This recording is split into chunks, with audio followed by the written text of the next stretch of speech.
السلام علیکم ورحمۃ اللہ وبرکاتہ۔ یہ اردو ریڈیو قطر FM 107 ہے۔ اب آپ عبید طاہر سے آج کا پہلا نشریہ سماعت کیجیے۔ ابتدا میں پیش خدمت ہیں اس وقت کی اہم سرخیاں۔ وزارتی کونسل نے فیصلہ کیا ہے کہ کورونا کے پھیلاؤ کو روکنے کے لیے ملک میں نافذ احتیاطی تدابیر کو جاری رکھا جائے گا۔ قطر میں شورا کونسل کے ممبران کے انتخاب کے لیے ہونے والے پہلے الیکشن میں ووٹروں کی رجسٹریشن کا سلسلہ آج جمعرات کی شام تک جاری رہے گا۔ قطر نے لبنانی عوام کی سپورٹ کے لیے منعقد کی جانے والی ڈونر کانفرنس میں شرکت کی ہے۔ اور ترکی نے اعلان کیا ہے کہ اس نے کئی ریاستوں کے جنگلوں میں لگی ہوئی آگ کو سینکڑوں مقامات پر کنٹرول کر لیا ہے۔ اور اب پیش خدمت ہے اردو ریڈیو قطر FM 107 سے آج کا پہلا مفصل نشریہ۔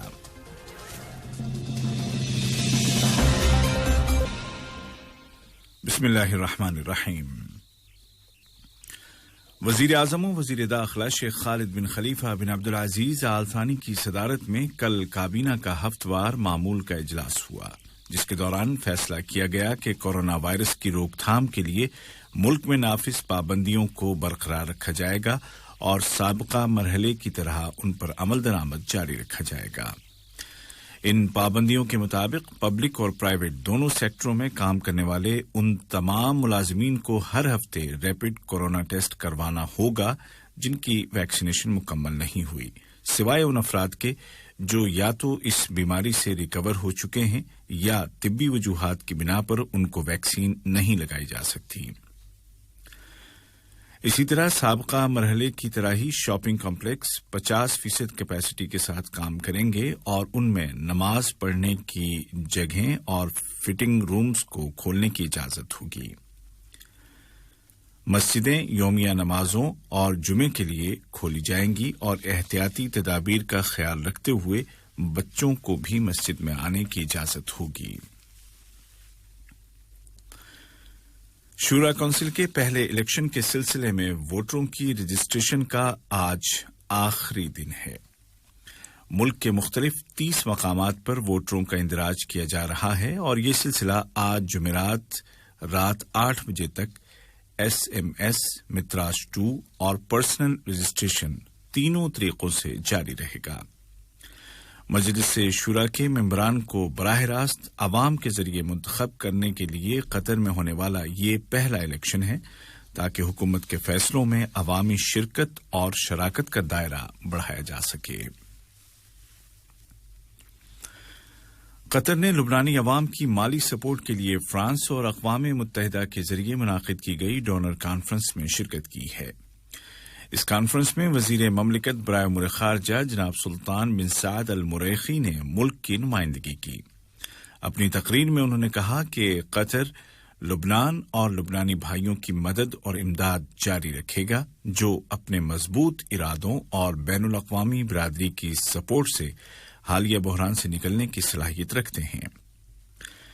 لبنان کے لیے عطیات جمع کرنے والی اس کانفرنس میں اگلے سال کے لیے $357 ملین سے زیادہ کی رقومات کا اعلان کیا گیا۔ کانفرنس کے شرکاء نے ایک سال پہلے بیروت پورٹ پر ہونے والے تباہ کن دھماکے کے اثرات سے نکلنے کے لیے لبنان کے ساتھ یکجہتی کا اظہار کیا۔ معاون وزیر خارجہ اور وزارت خارجہ کی ترجمان محترمہ لؤلؤہ بنت راشد الخاطر نے انڈونیشیا کے سفیر جناب سامی السعیدی کی خدمات کی تعریف کی اور دونوں ملکوں کے درمیان تعلقات کو مضبوط کرنے میں ان کی کوششوں کو سراہا۔ ان خیالات کا اظہار انہوں نے سفیر السعیدی کی ملک میں مدت سفارت مکمل ہونے پر ایک ملاقات کے دوران کیا۔ محترمہ لؤلؤہ الخاطر نے رخصت ہونے والے سفیر کو مستقبل میں دی جانے والی ذمہ داریوں میں کامیابی کے لیے نیک تمناؤں کا اظہار کیا۔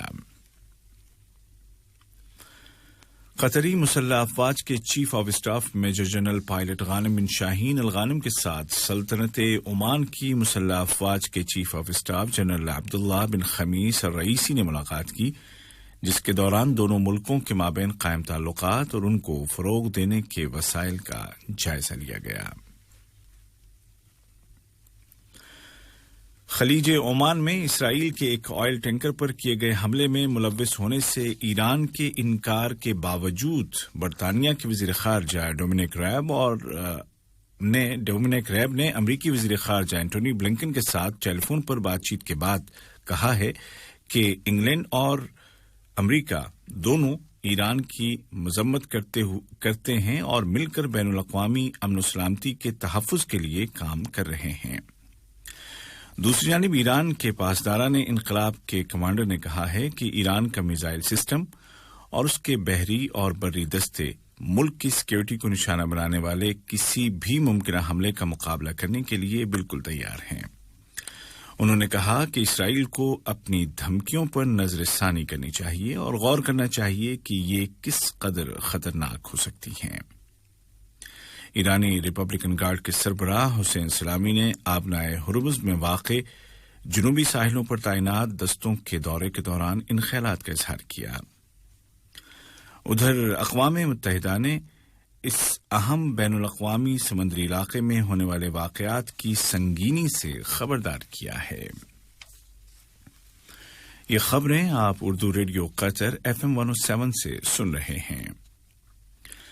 ایران کے نومنتخب صدر جناب ابراہیم رئیسی آج جمعرات سے باقاعدہ بحیثیت صدر اپنی ذمہ داریاں سنبھال رہے ہیں۔ وہ شورا کونسل میں حلف برداری کی تقریب کے بعد ایران کے 8ویں صدر بن جائیں گے۔ ایران کے نئے صدر کو متعدد چیلنجز کا سامنا ہے، جن میں سر فہرست اکنامک کرائسس، امریکی پابندیاں اور ایٹمی معاہدے کو دوبارہ زندہ کرنے کے لیے جاری مذاکرات کی صورتحال ہے۔ جناب ابراہیم رئیسی نے زور دے کر کہا ہے کہ ان مشکلات اور پابندیوں سے نکلا جا سکتا ہے اور وہ مستقبل کے حوالے سے انتہائی پر امید ہیں۔ لبنانی سیکورٹی فورسز نے پارلیمنٹ کی عمارت کے قریب مظاہرہ کرنے والے افراد کو منتشر کرنے کے لیے پانی کی تیز بوچھاروں اور آنسو گیس کے گولوں کا استعمال کیا۔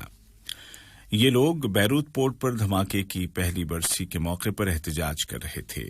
مظاہرین نے پارلیمان کی عمارت پر پتھر پھینکے اور اندر داخل ہونے کی کوشش کی۔ دوسری جانب ہزاروں لبنانی شہریوں نے بیروت پورٹ کے قریب جمع ہو کر اس دھماکے کی برسی منائی۔ یاد رہے کہ اس دھماکے سے بڑے پیمانے پر جانی اور مالی نقصان ہوا تھا۔ اس موقع پر لبنانی عوام نے غم اور غصے کے ملے جلے جذبات کے ساتھ انصاف کا مطالبہ کیا۔ لبنان سے آنے والی ایک دیگر خبر میں لبنانی فوج نے اعلان کیا ہے کہ اسرائیلی فوج نے جنوبی لبنان کے کئی علاقوں پر کم از کم 92 گولے برسائے ہیں۔ ترکی کے وزیر برائے زراعت اور جنگلات جناب بکر باقر دمیرلی نے اعلان کیا ہے کہ 33 ریاستوں کے جنگلوں میں پھیلی ہوئی آگ کو 167 مقامات پر بجھا دیا گیا ہے اور سول ڈیفنس کا عملہ باقی ماندہ 7 ریاستوں میں 16 مقامات پر آگ پر کنٹرول حاصل کرنے کی کوشش کر رہا ہے۔ یاد رہے کہ ترکی کے جنوب اور جنوب مغرب میں واقع ریاستوں میں لگنے والی آگ میں کم از کم 6 افراد جاں بحق اور درجنوں دیگر زخمی ہو چکے ہیں۔ گزشتہ کئی برسوں کے دوران ملک کے جنگلات میں لگنے والی یہ بدترین آگ ہے۔ اور ٹیونیشیا میں صدر قیس سعید کی جانب سے آئندہ مرحلے کے لیے کسی روڈ میپ کا اعلان نہ کرنے کی وجہ سے عوام میں کشیدگی بڑھتی جا رہی ہے۔ صدر کو ملک کے تمام اختیارات سنبھالے 10 دن ہو چکے ہیں۔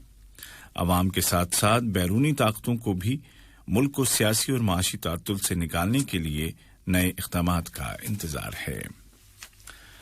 آج کا پہلا نشریہ ختم ہونے سے قبل اس وقت کی اہم سرخیاں ایک مرتبہ پھر سن لیجیے۔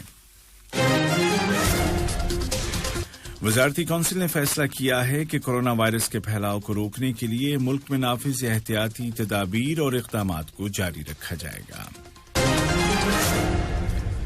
قطر میں شورا کونسل کے ممبران کے انتخاب کے لیے ہونے والے پہلے الیکشن میں ووٹروں کی رجسٹریشن کا سلسلہ آج جمعرات کی رات تک جاری رہے گا۔ قطر نے لبنانی عوام کی سپورٹ کے لیے منعقد کی جانے والی ڈونر کانفرنس میں شرکت کی ہے۔ اور ترکی نے اعلان کیا ہے کہ اس نے کئی ریاستوں کے جنگلوں میں لگی ہوئی آگ کو سینکڑوں مقامات پر کنٹرول کر لیا ہے۔ اردو ریڈیو قطر FM 107 سے آج کا پہلا مفصل نشریہ اپنے اختتام کو پہنچا۔ عبید طاہر اور سلمان المؤمن کو اجازت دیجیے۔ خدا حافظ۔ السلام علیکم دوستو، میں ہوں شیخ نور۔ آپ دیکھ رہے تھے قطر نیوز ٹوڈے۔ مجھے امید ہے کہ یہ ویڈیو آپ کو انفارمیٹک لگی ہوگی۔ اسی طرح کے ویڈیو پاتے رہنے کے لیے نور ٹائم 24/7 یوٹیوب چینل کو سبسکرائب کیجیے اور اس ویڈیو کو لائک، کمنٹ اور شیئر ضرور کیجیے۔ اگر آپ فیس بک پر دیکھ رہے ہیں تو شیخ نور پیج کو لائک کیجیے اور فالو کیجیے تاکہ میں جیسے ویڈیو اپلوڈ کروں آپ تک پہنچ جائے۔ شکریہ۔